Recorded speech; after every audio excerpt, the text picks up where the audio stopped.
Hello bachchon, let's read the question. Low solubility of cesium iodide in water is due to number first is smaller hydration enthalpy of cesium. Number second is smaller hydration enthalpy of I negative. Number third is low lattice enthalpy of its two ions. And fourth is 1 and 2 both. तो यहाँ से हमारा की concept क्या कहता है कि हमको यहाँ पर बात करनी है solubility of सीजियम आयोडाइड के बारे में। अब देखो यहाँ पर अगर हम बात करें सीजियम आयोडाइड की, तो हमें यहाँ पर पता है कि साइज जो है वो दोनों का ही बहुत ज्यादा लार्ज है ना। तो अब यहाँ पर कैटायन का भी चार्ज इतना ज्यादा बड़ा है साइज, और अगर हम एनायन की बात करें तो उसका भी साइज बहुत ज्यादा यहाँ पर लार्ज है। तो ऐसी कंडीशन में क्या होगा, जब दोनों यहाँ पर हाई होते हैं तो यहाँ पर इनकी जो लेटिस एंथैल्पी की वैल्यू आती है ये भी बहुत ज्यादा हाई हो जाती है। इनको ब्रेक करने में उतना ही टाइम लगेगा।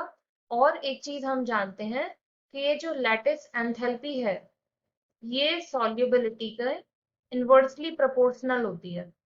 तो अब इस केस में एक चीज हमें पता चल गया कि इसने जो क्वेश्चन में हमें बोला है कि ये लो सॉल्युबल है, तो ये लो सॉल्युबल है क्यों? क्योंकि इसकी जो लैटिस एंथैल्पी है ये बहुत ज्यादा हाई है।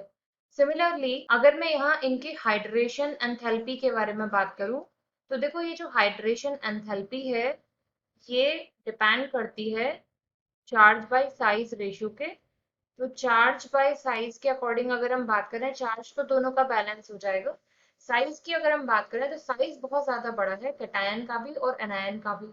तो साइज बड़ा है तो हाइड्रेशन एंथैल्पी कैसी हो जाएगी? बहुत लो। तो दोनों ही केस में इसकी जो वैल्यू आएगी हाइड्रेशन एंथैल्पी की वो स्मॉलर रहेगी। अब जरा ऑप्शंस चेक करते हैं। फर्स्ट वाले में वो हमसे कह रहा है smaller enthalpy hydrogen enthalpy of caesium ion, बिल्कुल ठीक है। Second smaller hydrogen enthalpy of iodide ion, बिल्कुल ठीक है। Third low lattice enthalpy of its two ions, तो ये गलत हो जाएगा, लैटिस एंथैल्पी तो बहुत हाई है।